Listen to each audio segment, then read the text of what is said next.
परमपिता परमात्मा की महती कृपा से हम सब इस साधना आश्रम में एकत्रित हुए हैं और दिव्य सत्संग की कामना से यहाँ पर सब उपस्थित होते हैं।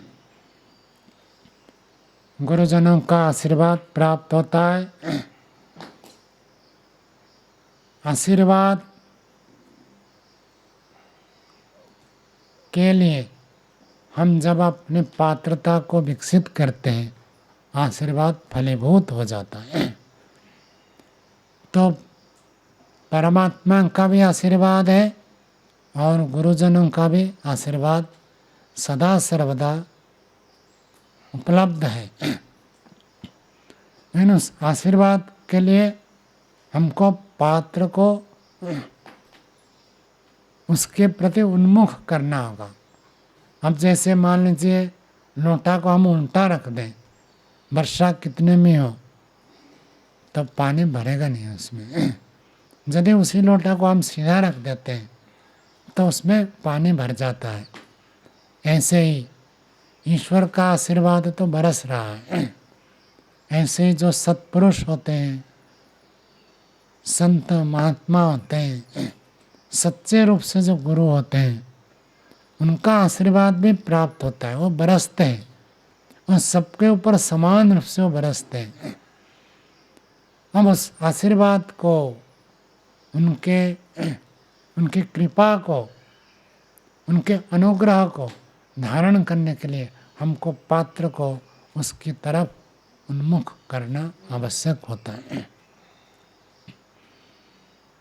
अब सभी व्यक्ति चाहते हैं कि हमारा कल्याण हो, मंगल हो। कोई भी नहीं चाहता कि मेरा अमंगल हो। हम सभी चाहते हैं कि मानव जीवन मिला है, इसमें हमारा कल्याण हो, मंगल हो। लेकिन उस कल्याण के लिए, मंगल के लिए हमको क्या करना होगा? अनेक बातें आप लोगों ने सत्संग में सुना है।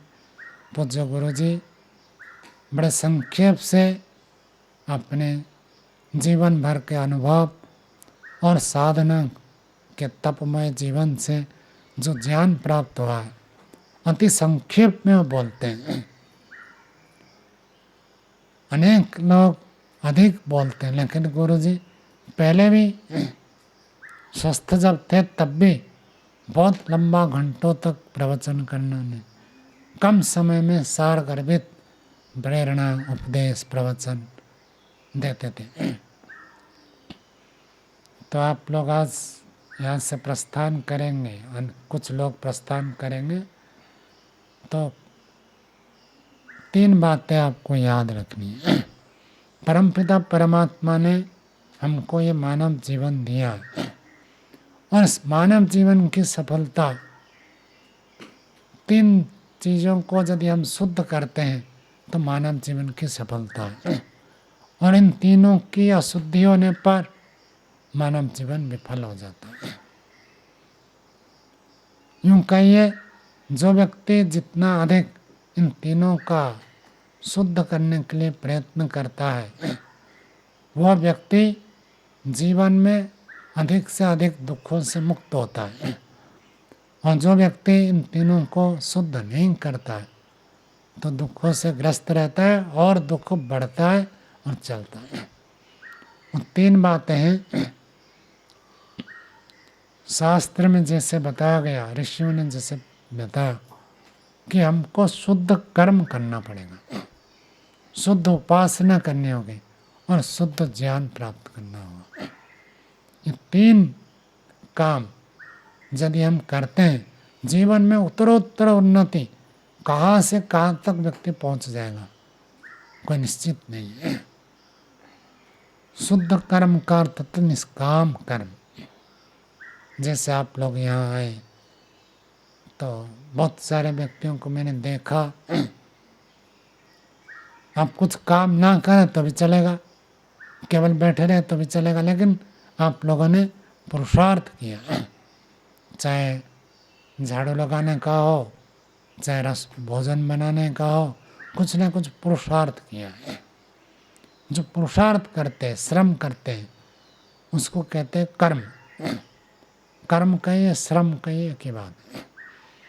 लेकिन ऋषियों ने कहा है कि उसमें थोड़ा सा निष्काम कर्म भी जोड़ना है। कौन व्यक्ति कितना करेगा वो अलग बात है, लेकिन करना सबको आवश्यक है। अब जैसे अपने घर में कोई झाड़ू लगाता है तो निष्काम कर्म नहीं, क्योंकि झाड़ू लगाया आपने, साफ हुआ, शुद्धि हुई, तो वहाँ आप रहते हैं, आपको ही उसका सुख मिला। ऐसे कुछ कर्म करना है जिसका फल हमको ना मिले। हम आर्य समाज में सत्संग में जाते लोगों को ये बताते कि भाई आप अपने घर में झाड़ू लगाएंगे तो निष्काम कर्म नहीं होगा, आर्य समाज में झाड़ू लगाएंगे तो आपका निष्काम कर्म होगा। अपने बच्चों का पालन पोषण तो सभी करते हैं, बच्चों को खिलाया पिलाया, पढ़ाया लिखाया सिखाया, योग्य बना, वो तो आपका सकाम कर्म होगा। उनसे आपकी अपेक्षा, आपको उनसे।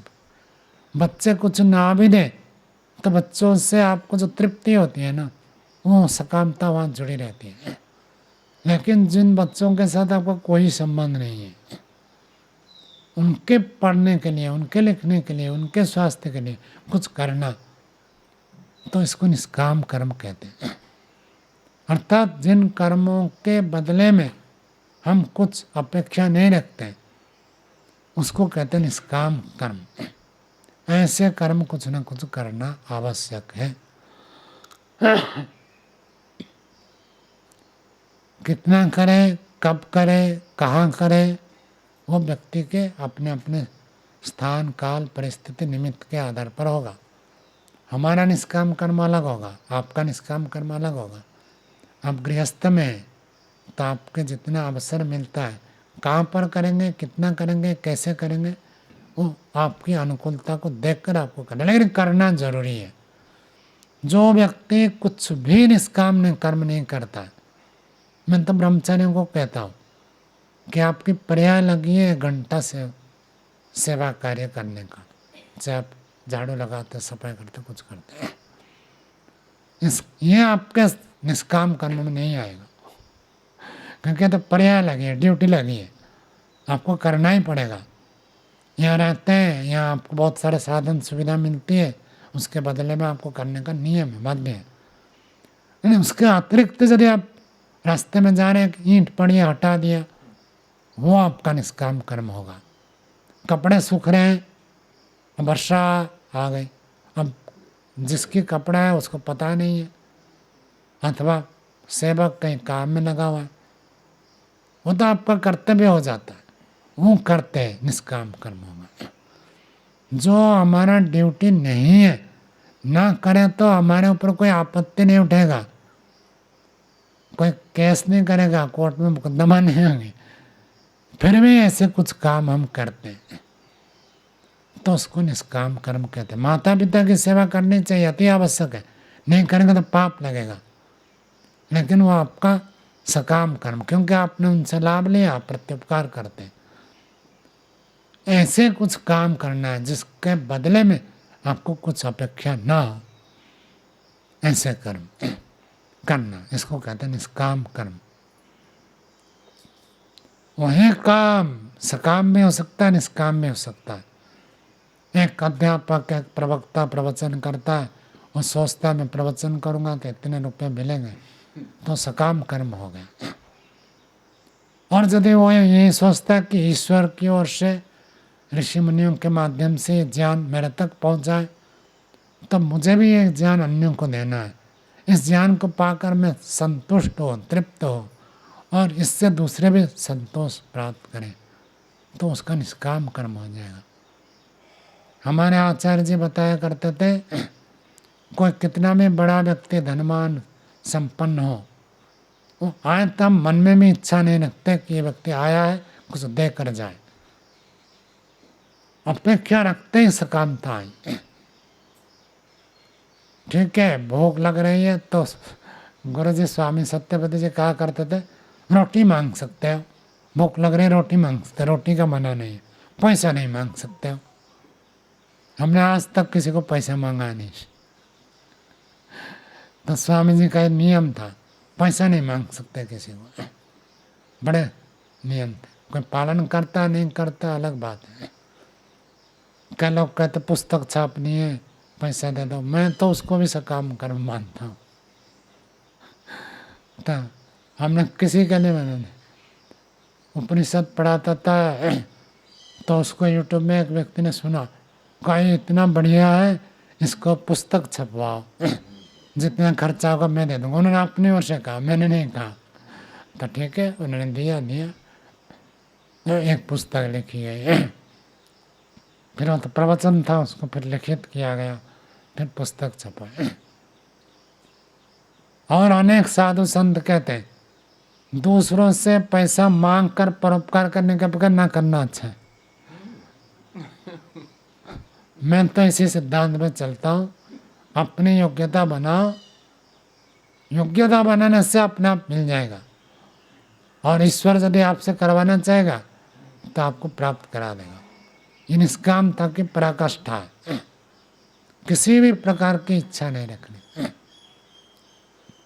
मिल जाए तो दाता का भला, ना मिले तो कोई बात नहीं, ईश्वर की इच्छा। मैं ऐसे ही मान कर चलता हूँ, कोई चीज़ आवश्यक है, अब कोई दे दिया तो उसका धन्यवाद करता हूँ, नहीं मिला तो सोचते ही प्रभु की इच्छा है कि आप यही चाहते हैं कि ये ना मिले इसको, ठीक है, उसी में मेरा कल्याण आपको दिख रहा है, और जो चाहिए वो मिल जाता है ईश्वर की इच्छा से।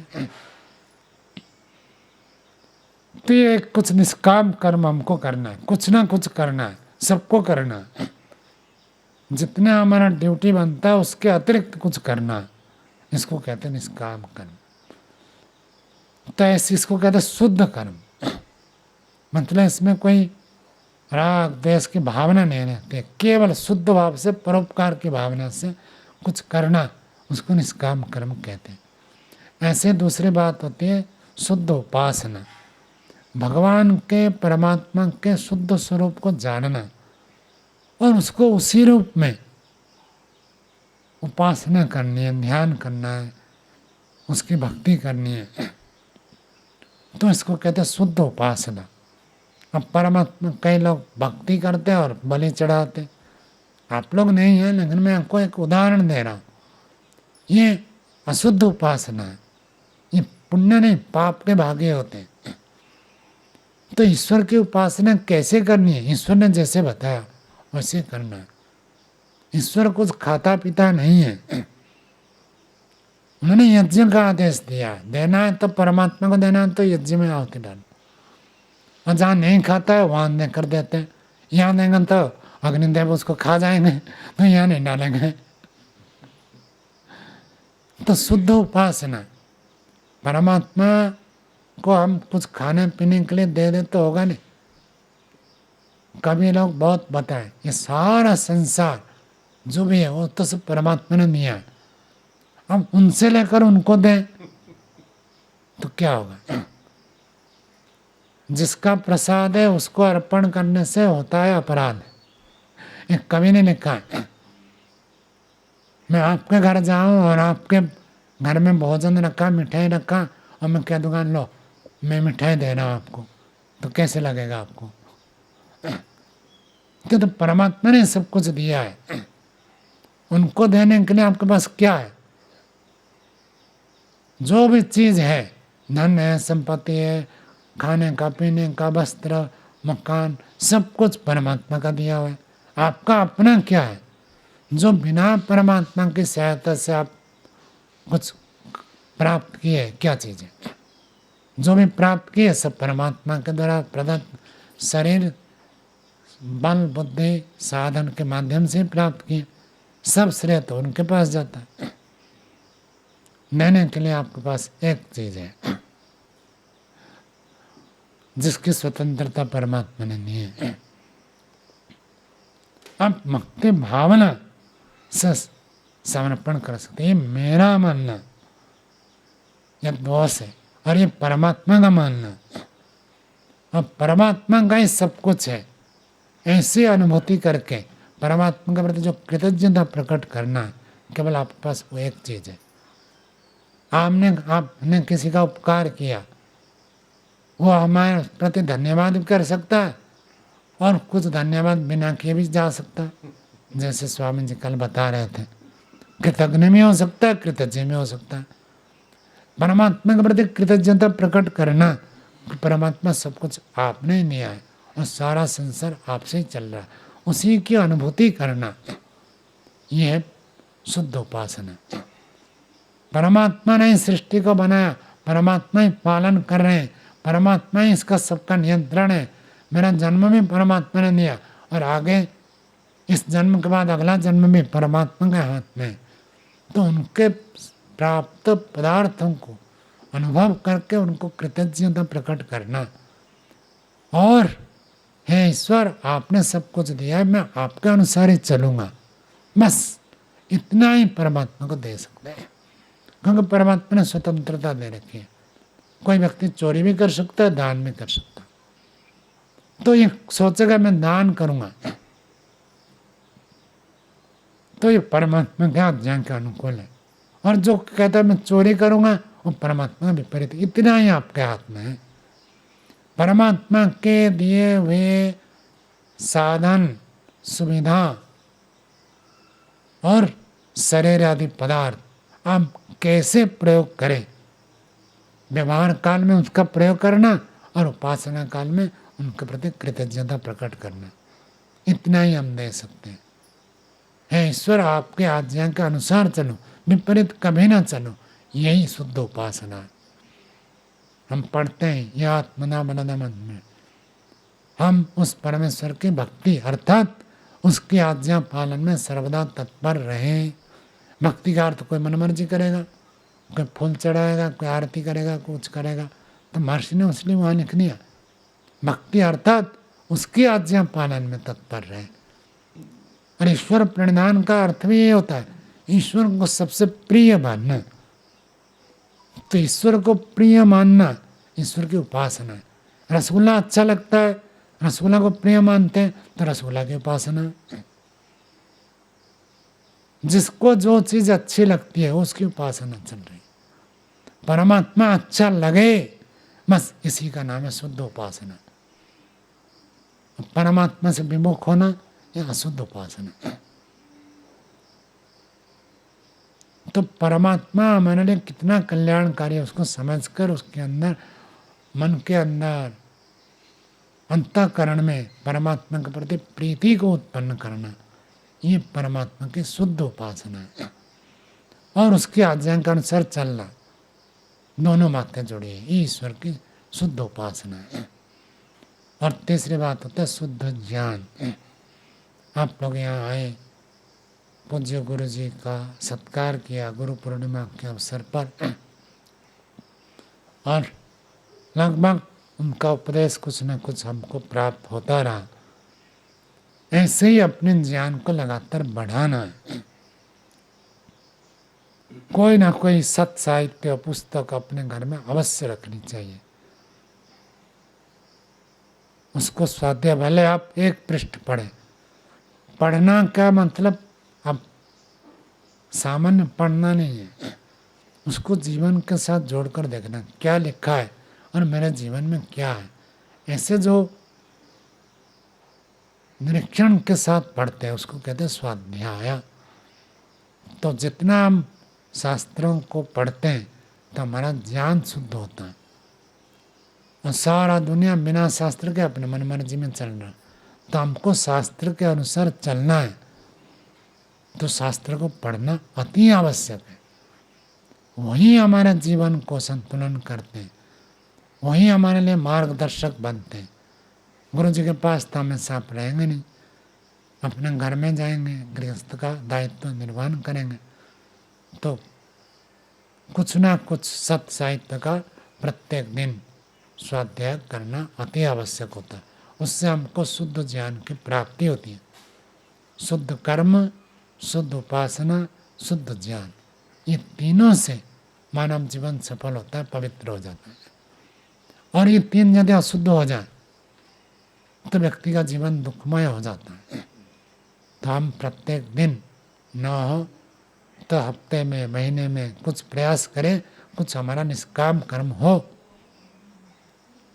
ऐसे ही कुछ समय दिन में हम निकालें। ऋषियों ने तो कहा 24 घंटे में कम से कम 24 मिनट निकाल। ये ना कहो कि मेरे पास 24 मिनट में समय नहीं है, इतना तो सबको निकालना है। बैठकर ईश्वर की भक्ति, उसकी उपासना, उसके प्रति प्रीति भाव, जैसे छोटा बच्चा के प्रति माँ की प्रीति होती है, बच्चा माँ को प्रीति करता है, माँ बच्चे से प्रीति करती है, ऐसे ही परमात्मा से प्रीति करना, ये शुद्ध उपासना। कम से कम 24 मिनट निकालना, ज़्यादा जितना कर सके आपके ऊपर। 1-1 घंटा हो जाता बहुत बढ़िया, ना तो 24 मिनट तो करना ही।